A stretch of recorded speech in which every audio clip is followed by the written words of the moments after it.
Hark now, mates, lend an ear. Hear us now. Captain Franz at the helm, so steer.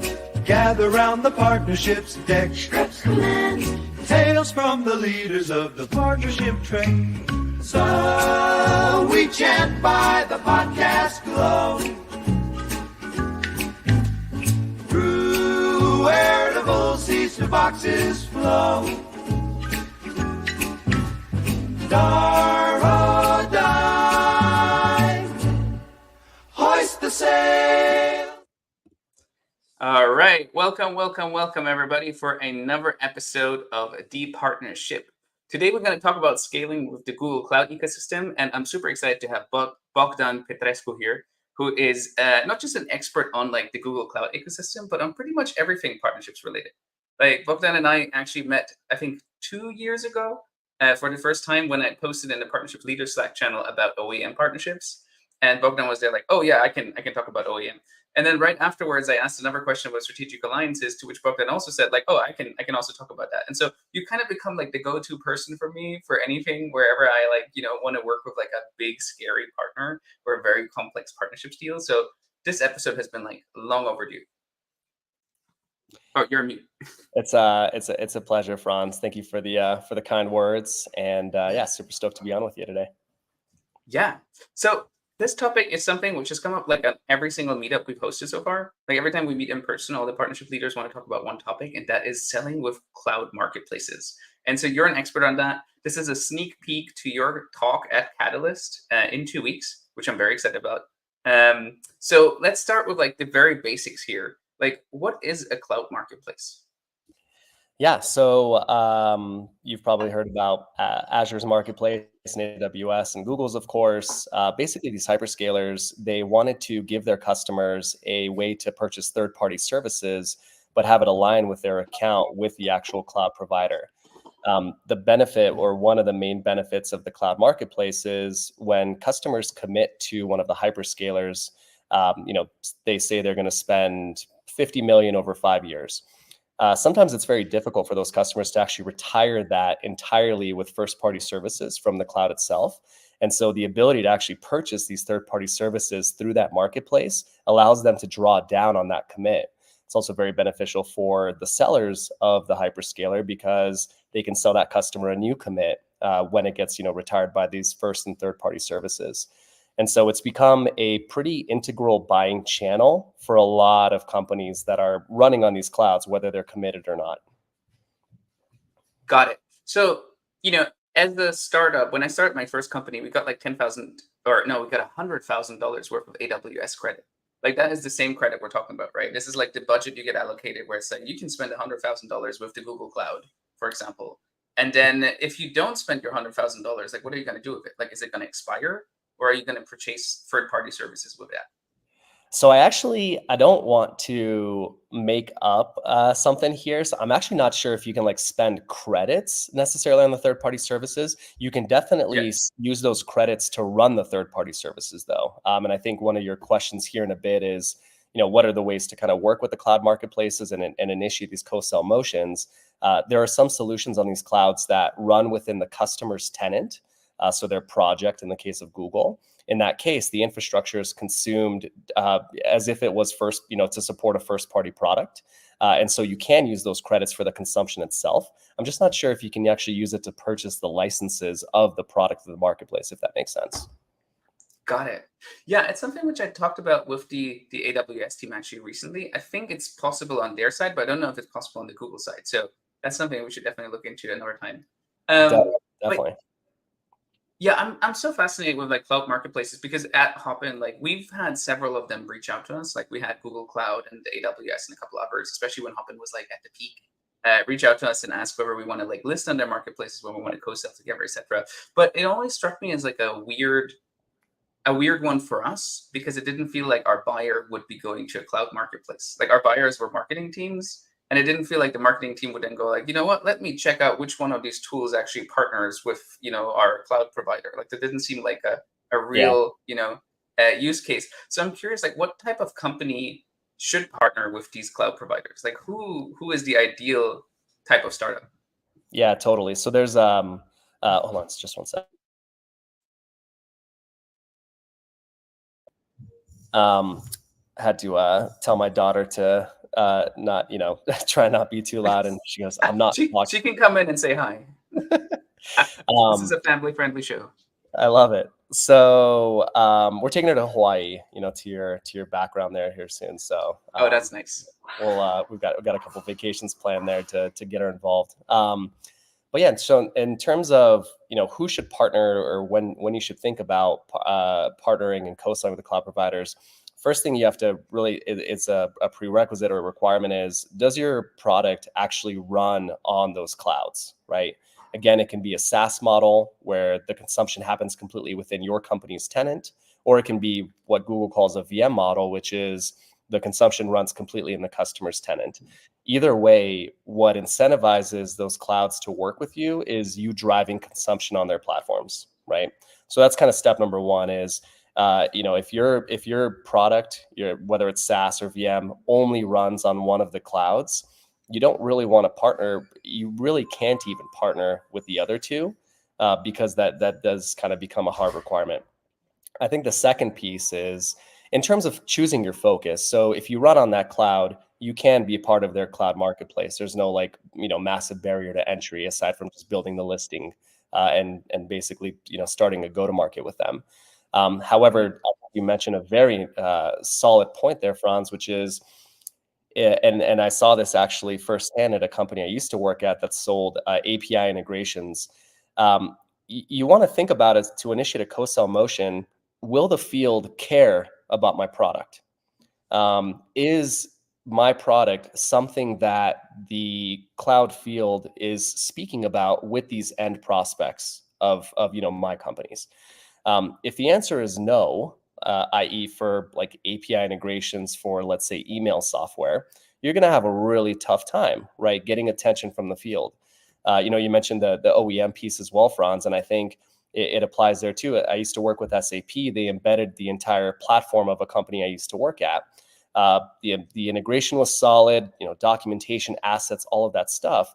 But when working with SAP's field, there's really only two things that they care about, right? It's their ERP and their accounting software, and it's their databases that they're trying to sell that drive the most consumption on SAP platforms. And so when you come in there with a new product and you try to get the field's attention, you've got to remember, not only do they have probably close to 100 plus, right, first party services that are on the truck, but then you're one of 50, 100, maybe 200 ISVs that are trying to get their attention. And so, from a focus perspective, if there's not great alignment there, it's going to be a major uphill battle for your company if it's not something that the field cares about. Yeah, 100%. I mean, especially at these large companies, right? They have so many products themselves. But I feel like as an AE at one of those companies, you probably don't even know all the products you yourself are selling. And then how can like a partner actually capture like share of mind there as well? That's such a mind-boggling task. And it also kind of like these companies are so large, it kind of also explains why you, for example, like have your sole focus on Google. Like I'm always fascinated with people who work in partnerships who are like, I have one partner, and that's the one partner like I spend all day on. Because it's just, like as partnerships people, we're kind of schizophrenic on that, where we like just kind of have all these different things that we like to work on all the time, and then have like, every single like project gets like an hour of our attention or something like that. Yep. Versus like people who like know where the money is going to come from, know which partner they want to work with, and then just like double down on that one. Which brings me to a question just around Google. Like, what makes the Google Cloud ecosystem so special or different from like AWS and Azure? Those are like the three big ones we mentioned, right? I don't know if there's another one. I mean, you've got your Alibabas of the world and other cloud providers that are maybe more regionally focused outside of North America, but obviously those are the big three here.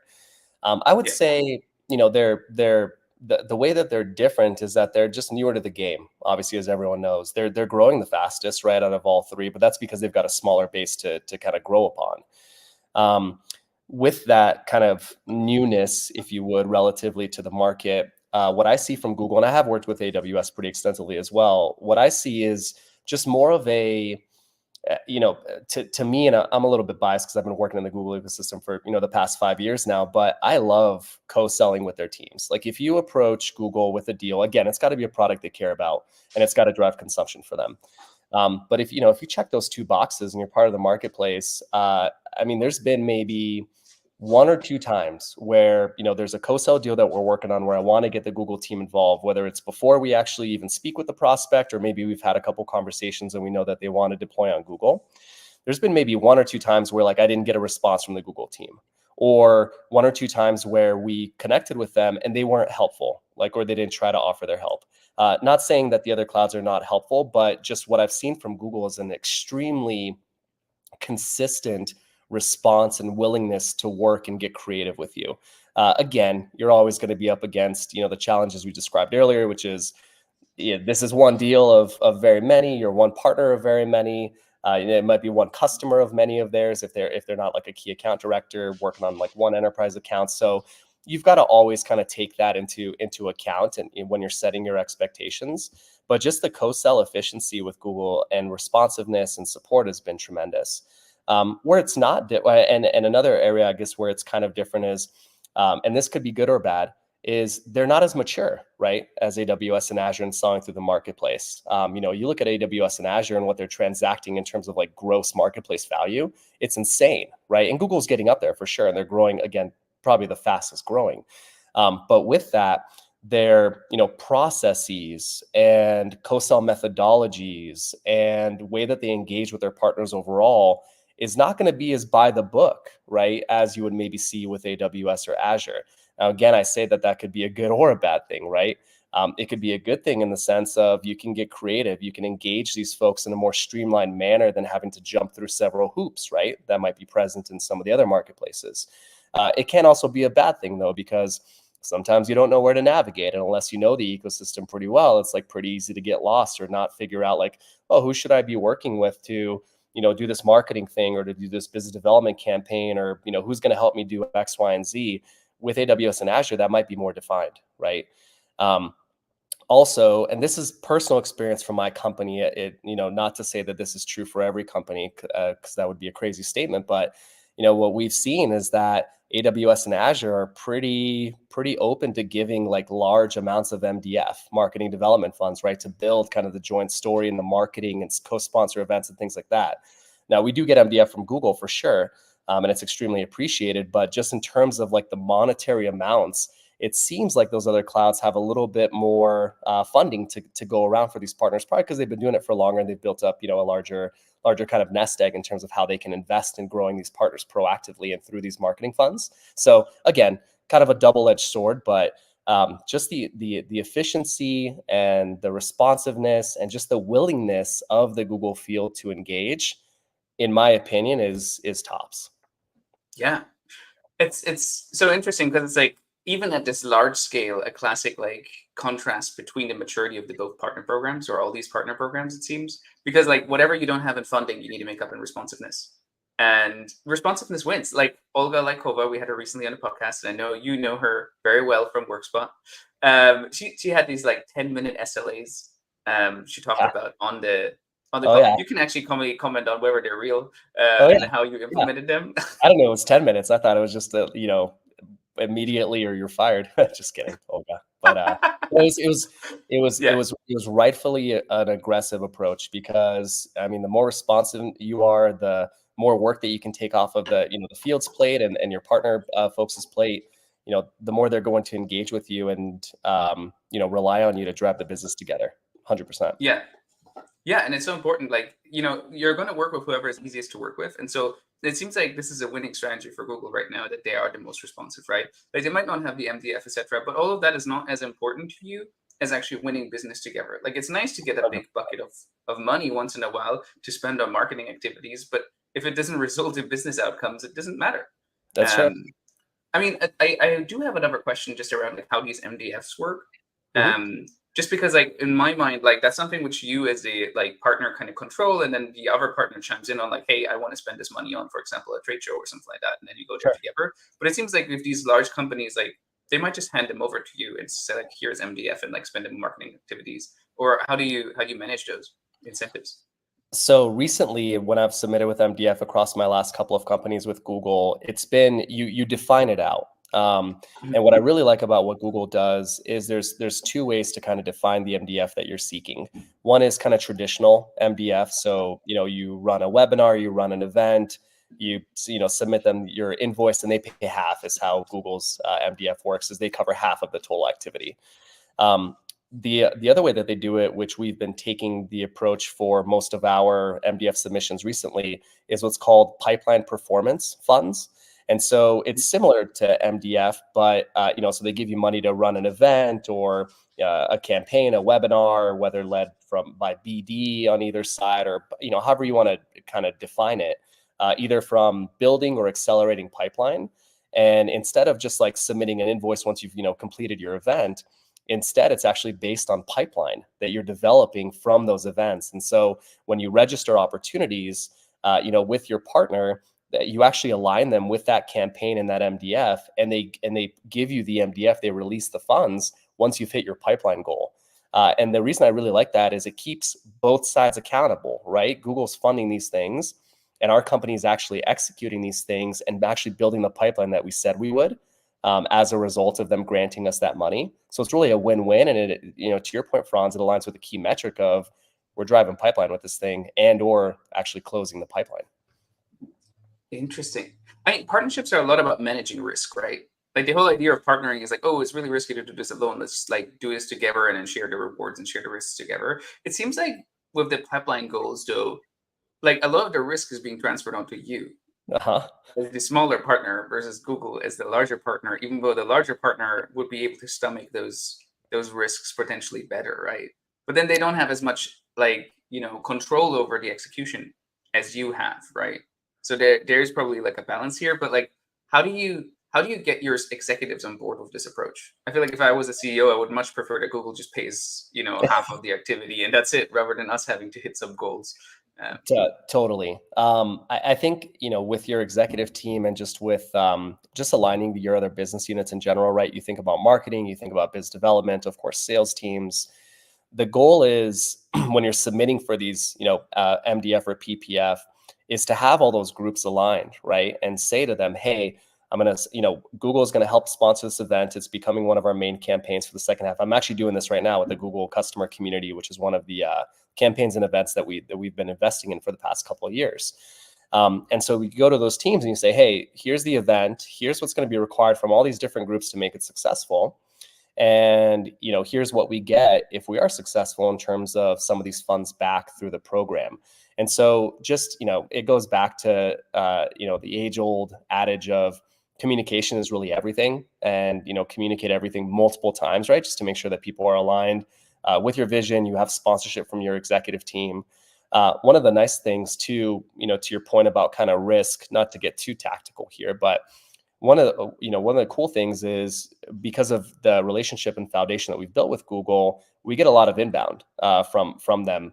And so what we actually do for some of these like PPF submissions is we actually tie that pipeline that's coming in to actually meet them at those events. And so when you meet these companies at those events and you actually accelerate the pipeline as a result of that face-to-face, that actually counts towards that pipeline goal. So again, it's like communicating and aligning all these different folks, and then understanding like how can these different levers help you get towards that goal, even if it's not like directly from those events, like someone that we met at the event. How do you also accelerate in addition to build new? Yeah, that's interesting. That's like a very, very smart influence strategy of tying all of it together in these events. It makes sense now that you're traveling so much. I see you on LinkedIn, like constantly posting about every single event you're going to, which is because of those pipeline funds. I want to bring it back to like the co-selling motion again, and talk specifically about like the individual teams. Like you said, like these teams start sending you business, and like the pitch you deliver to them is that we're going to burn down a lot of like these credits, or we're going to burn down a lot of these leftover budgets that these teams have on the Google Cloud. But how do you get the attention? Like that seems like a really compelling pitch, but like they probably hear that from like 1,000 other companies as well. Like how do you make sure that they think about Bogdan and Workspot every time they have a customer coming in through? For sure. So I guess a couple points to make here. Number one is, and this is true with Google, but I think with the other hyperscalers as well, it's very, very difficult of a motion to say, hey, this customer's our target. We're not speaking with them yet. Will you bring us in or broker a conversation? you'll get ignored or kind of denied probably 90% plus of the time, unless you're like, like a MongoDB, right? And you're engaging strategically, like in a campaign like that. For the other vast majority of companies, you always want to bring if you're trying to talk about an account that's not coming inbound from them, you always want to bring some kind of nugget or kernel of engagement to make it interesting for them to align the strategy and the parties, right? So it could be something as small as, I sent an email to their CIO. Their CIO responded and said, yeah, this is actually kind of interesting, but I'm super slammed. Let's talk in 2 or 3 months when I can focus on this. Even that, if you go learn who the Google counterpart is and you let them know, like, hey, the CIO is kind of interested in this workload. Can we have a quick chat to understand, what is Google's, where are you in the account? Who are you working with? Do they have a commit, right? Who's their partner? Could we align with the ecosystem there? And just ask all these questions so that you can better kind of prepare your go-to-market. That is a viable path to kind of take. So, that's kind of answer number one is you get their attention by bringing them something tangible, not just, hey, we know these guys are a good target. Number two that I'll say is, and you rightfully made the point, Franz, of like everyone's kind of coming with the same message, but it's in varying degrees, right? The word here, if I had to describe it in one word, it's consumption, right? It's what are you actually driving on that cloud platform in terms of consumption of their compute resources, or other resources, right? Like if your product uses a database or wherever your product is integrated, right, with those hyperscalers, database, storage, all those things, right, kind of come into play. But when you take them all in a bucket, how are you describing your consumption to get the Google team compelled? And one of probably the first few shameless plugs I'll make for my presentation at Catalyst, and I'll share the slide there. We have a slide that shows like an actual customer example of, hey, they bought $250,000 of Workspot licenses. Here's their Google consumption, and because they have a GPU use case, which is like a high compute type of scenario, their Google consumption is actually 4 times that per year. In a typical case, it's 2 times the Workspot value. And so when you combine, again, these folks have so many people coming for their attention. It's almost a must-have to have a product that has a pretty big land or pretty big growth potential, has to have pretty significant consumption, especially if you're working with enterprises, right? Like an enterprise or like what Google used to call select. They're not going to care if it's under $1 million on either of those levers. Just as a typical case. And then number 3, actually, which a lot of folks don't think about in how they're positioning this to the teams, is what kind of drag are you causing? So not only what consumption does your platform directly use, but how do you increase, in the case of Google, their ability to sell workspace, their ability to sell security services like Chronicle and BeyondCorp, their ability to sell databases, their ability, right? Any of their other products. How does adopting your product lead to that once they see success with your solution? So if you can kind of quantify those things for the Google team in a very concise way, that's, you give yourself a chance of getting their attention for sure. Yeah. So what I'm hearing is also that there's not really just one Google team. There's like the Google Cloud team, but then there's also like the other teams, which are, selling security services or workspaces or other solutions out of the Google suite as well. And so your challenge is to engage those teams. Like, how refined does that pitch need to be? Like, do you need to like already know, like, this is like, these are the 6 different products which we drag into the conversation, and then you go to all those sales teams and get them on board as your champion? Or does it all start with like the Google Cloud team, or maybe like a specific niche within the Google Cloud field team, like where you say like these are all the teams which go to this specific event, for example, where I know that my customers hang out? Yeah, it's a great question, and the answer is one that nobody really likes, but it really depends. We typically start with the GCP team because our product is actually within the GCP marketplace, right? Mm-hmm. We do engage definitely with Chrome teams, workspace teams, SAP, right? In some cases, because some people actually stream SAP to Google using our software as well. So there's all these other kind of teams involved. In some cases, we do run go-to-markets with those teams, like with the Chrome team as one example. But on a like a deal-based engagement, if it's us bringing it to Google, it'll always be to GCP. If it's Google bringing it to us, it can come from those other groups, but it's usually GCP core. Got it. And like so let's just go through this like step by step. Like you went to Google, you kind of like landed your first deal or so with the Google team. You're like very excited. You have your listing up. Like how do you get more people involved? Like one of the core concepts in startups is building momentum. Yep. It's just about like, kind of starting that snowball effect where it's not you, Bogdan, like, pedaling and like making sure that all these deals happen, but Yep. actually your team and the Google team start working together or start driving leads more or less automatically, making them inbound rather than outbound. Like how do you transition from like that handcrafted approach to a programmatic approach? Yeah, totally. And got to give you some props, Franz, because all the questions that you had were just awesome. I didn't have any changes to any of them. I had you add one of them, and it was this one. Yeah. And it was to share with these folks. And again, I'll expand that second shameless plug. I'll expand on this at Catalyst as well. You've got to capitalize on your wins, right? You think about the stratification of engagement with the hyperscalers, right? The first one is partner team to partner team. Second one is your partner team to their field. Third one is your field with their field, right? That's where you want to get to, is that third one. That's the upper echelon. And the best way to do that, grassroots organically, is to just capitalize on your wins, right? So I've got a win checklist where whenever we get a win, non-negotiable, a win wire has to go out. I think all the hyperscalers have this. That goes out to the entire field that subscribes to these, which is like a pretty high percentage of their field. We've gotten several inbound leads or opportunities and folks want to discuss because they've seen these win wires and read how we're helping their customers together. Number two Can you is, explain the concept of a win wire of course, just to understand? Yeah. yeah. So with Google, it's funny because it's written from the perspective of the Google team. So what I do is I take their template, which I'm happy to share with folks. I take their template and I actually fill in all the details as if I was the Google team describing the deal. So I like describe, where Workspot, my company, helped and all that stuff. But basically, it's just questions of how did we partner? What business challenge are we solving? How did the partners support the engagement? How was technical evaluation? Did we have to negotiate to win the deal? How did all of this stuff kind of come together? Who's the account team that you want to thank? Basically a win wire, but built around the partner angle of the engagement. So you fill out this template, you collaborate with your team that you close that deal with to make sure all the details and, veracity are there. And then, it goes out to their entire field in an email blast. And it also, if your company is partnered with these clouds, you might have an internal repository or they have an internal where, partner information kind of lives about your joint solution. All the win wires go in there as well. So they're able to be searched, going forward by the entire field, which is awesome. Yeah. That's such a good concept. Like having that for your partners is like it's really helpful because I've been writing those myself for a lot of my career, and I feel like actually like writing those wins or letting the partner write those wins, but in your standardized template, so then it's easy to digest for your team because they all kind of look the same, but for different partners, different use cases. It's a great hack. Totally. I do. I think we just have a couple of minutes left, Franz, or do we have longer? Yeah. We have a couple minutes. Yeah.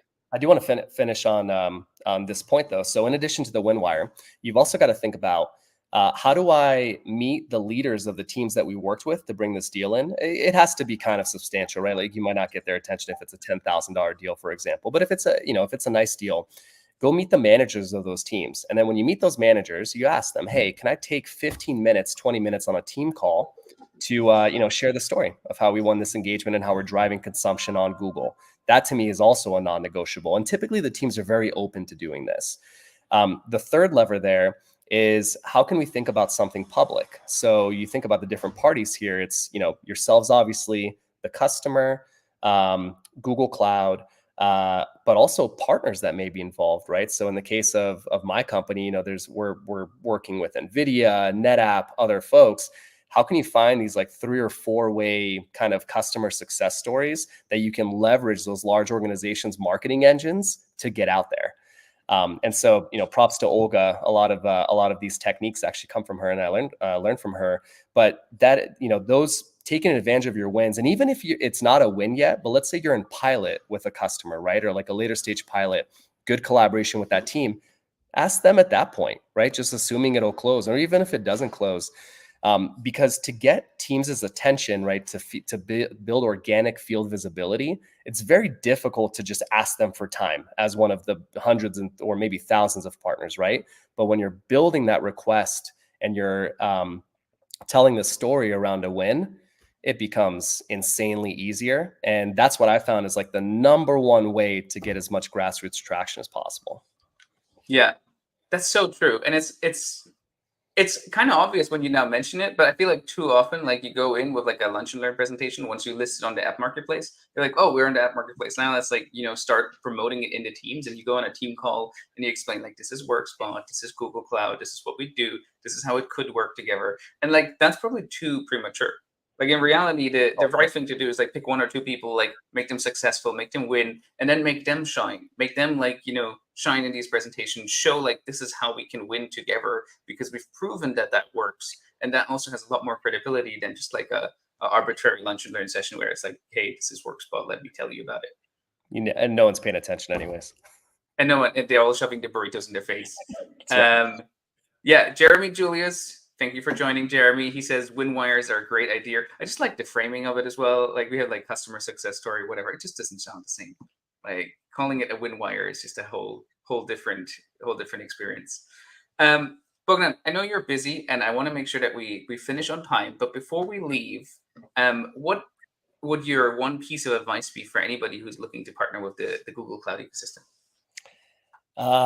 It would just be going back to that first point. So, you got to run on the platform for it to even, be possible. Number two, really think about like, does your product drive consumption? Is it something that's going to get these fields compelled? Number three is really look into, is your company committing to that cloud? Because if you have a large commitment, with Google or whoever it is, they'll align resources for you. So like ISV specialists in the case of Google, and partner managers and folks like that can, in addition to your grassroots efforts that I was describing before, can help you with, more top down, right? Like getting into these, partner acceleration sessions or different ways to more broadly enable the field and build visibility of your solution. But yeah, I would just, before jumping in and thinking, oh, shiny object, I can help customers retire commits. It's a lot of work. And honestly, a lot of it is very, very proactive. And needs to be very focused in terms of how you're engaging and building visibility with their fields. Just building a marketplace listing, even if you pay someone like a Tackle a bunch of money to do it, no one will ever buy your solution just because they found it in the marketplace as they were browsing it. I don't think that's literally ever happened. They're always sent there, either by your company, if you've aligned your executive channels to, send sales there, or, by the field themselves from the actual cloud provider. Yeah, leaning back and waiting for other people to like come to you is never going to work in partnerships. Like it always has to be proactive. Yeah, love that.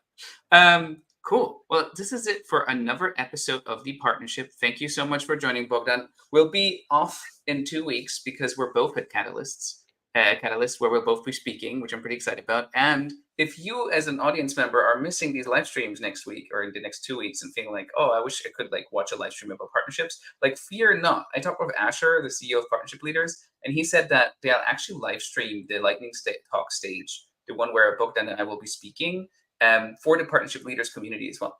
So you can actually now watch all these presentations live as well, which I'm pretty excited about. So we're off for the next 2 weeks or for the next month. But if you want to see more partnerships talks, like that's a great source for you as well. And we'll be back after the summer with more episodes of the partnership. And for everybody who's been watching today, I really appreciate you joining. You could have been anywhere and you decided to spend that time with us. And it really means the world to me. And with that, we're off. Thanks, everybody. Hark now, mates, lend an ear. Hear us now. Captain Franz at the helm, so steer. Gather round the partnership's deck. Schrepf's command. Tales from the leaders of the partnership train. So we chant by the podcast glow.